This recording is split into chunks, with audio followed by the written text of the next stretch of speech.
So where I left you, I'd finally managed to get an entire roll of film exposed correctly, no light leaks, and in focus. So the film back was ready to go.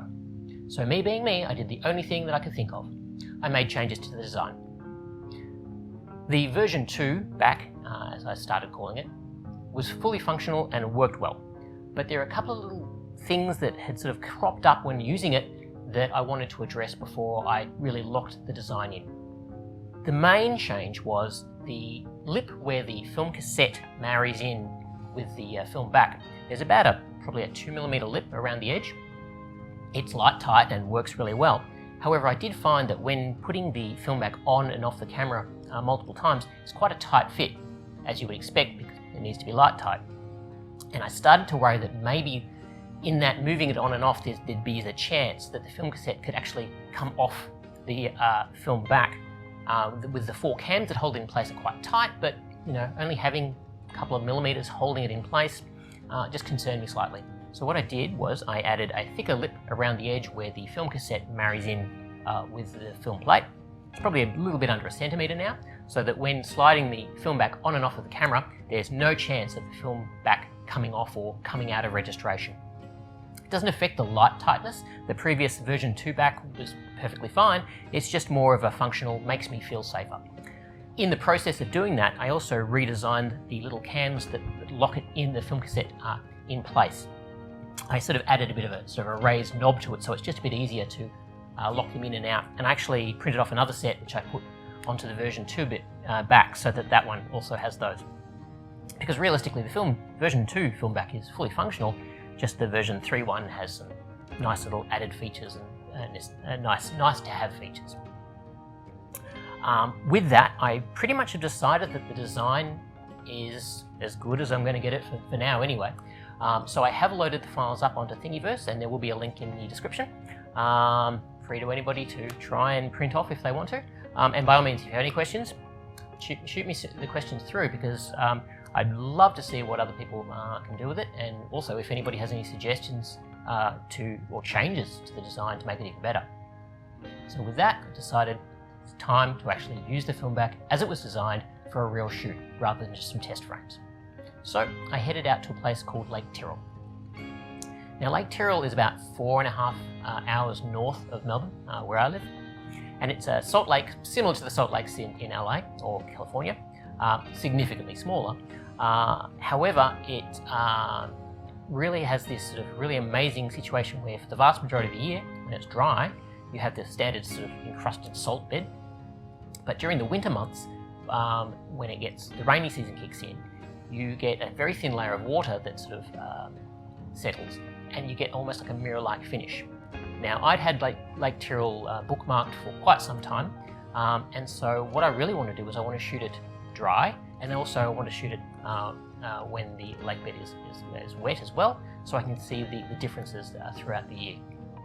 Now, the dry version, we're heading towards winter now in Australia, and so I needed to get out there soon, otherwise I'd have to shoot the dry version next year after the wet season. So I knew I needed to get out sooner rather than later. Downside being that it's 4.5 hours north of me, I was going to have to spend the night doing some camping. So I thought I'll head out, get there in sort of early afternoon. I can use that time as a bit of a recce to check out the location and figure out where I want to set up my camera and what compositions I want to shoot. But I don't have to rush. And I think everybody knows that with medium and large format cameras, rushing is the enemy. So I was able to get out there, find my composition, but feel comfortable knowing that I had a full day the next day to actually shoot it at the time of light where I feel the light would be perfect. So that I wasn't wasting my time, I also brought my Hasselblad with a roll of expired Velvia slide film. Now I've had a brick of this film sitting in my fridge for quite some time, quite a few rolls. But I've always been wondering, how many stops am I going to overexpose, or am I going to need to overexpose it to get good images with 15-year-old stock? So before I left, I set up a little test chart, and I shot off a few frames at box speed, +1, +2, +3, and I think I went up to +4 to see, what I'm going to need to do for the rest of the film that's sitting in my fridge. But that meant I had 2/3 of a roll sitting in the Hasselblad ready to go, so I figured I'd bring it along with me. I decided to shoot everything at without one extra stop of light. I figured, you know, shooting it at ISO 50 meant that I hopefully might get some images.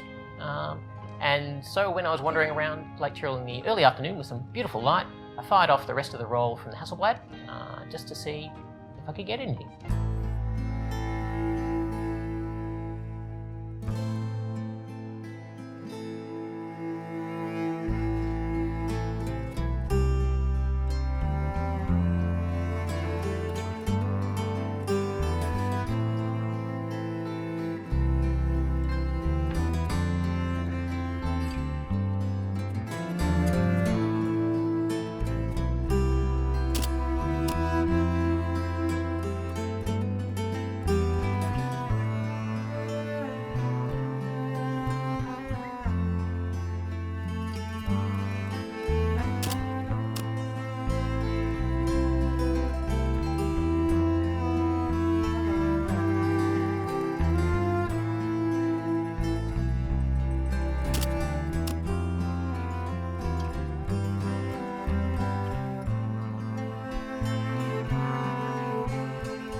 So with a few frames of the Velvia left in my camera, I decided I'd save those for the next day, and so I headed off to my campsite, which is about 20 minutes away from Lake Tyrrell, and yeah, set up camp. Got a nice fire going, had a few beers, and then prepared to wake up ridiculously early in the morning.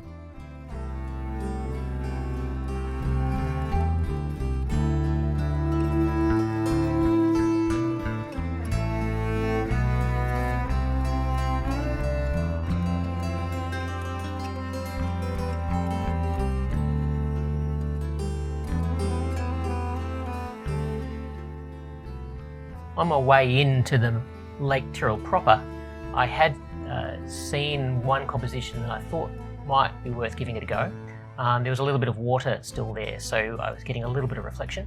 So I thought I'd set up a composition there. It's not the main composition that I'm going to be aiming for later on in the day, but I thought it was worth giving it a go and getting the camera out and getting my process sorted.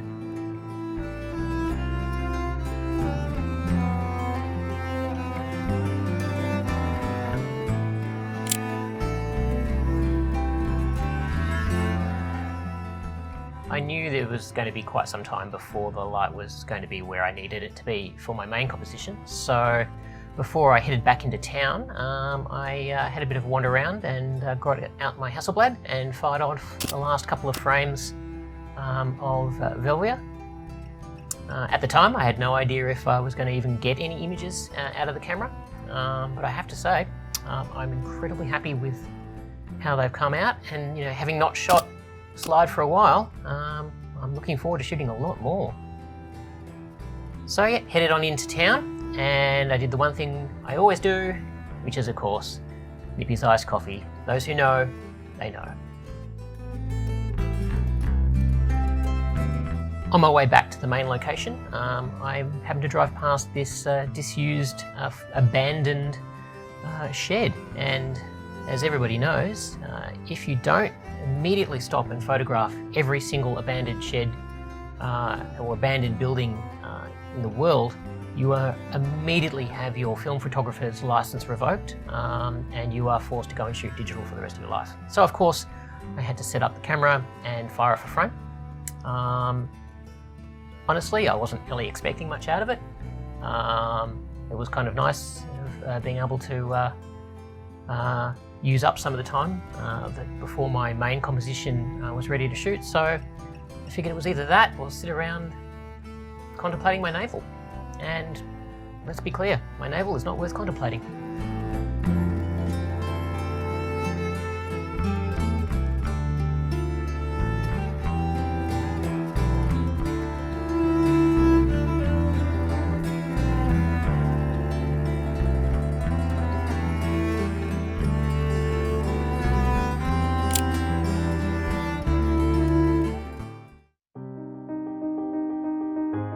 And then we got to my main composition.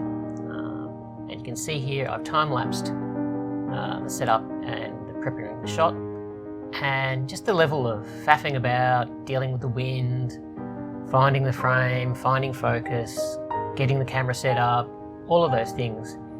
Whilst it can get a little bit frustrating, it's also starting to become something that I really enjoy. It's definitely different from just getting a camera, holding it up to the subject you want to shoot, finding focus, and then firing off a frame. The process, the steps involved, the ability to screw up, all of those things are becoming something that I really, really enjoy doing. And then occasionally you get a frame like this.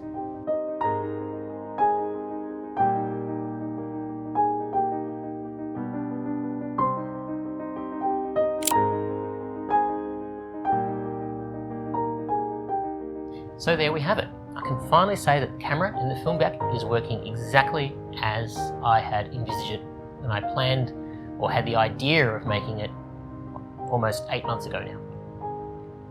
Which leaves me with a bit of a conundrum. I had so much fun going through the process of planning it out, searching for the camera, ordering it, designing it in Fusion, coming up with solutions to problems. And yes, even when the problems were frustrating and cost me money, I'd fire off a roll of film and have errors.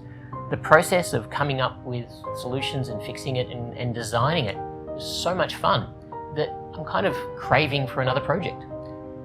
I don't know what to do though. I haven't quite figured out what's something I can build that will build on my skills I've developed so far and then further on. I did briefly consider maybe building a camera from scratch, but I'm not sure. So by all means, if anybody has any suggestions or things that they think I could get my teeth into, I'm all ears, because I'm raring to go with another project. I just don't know what the project is.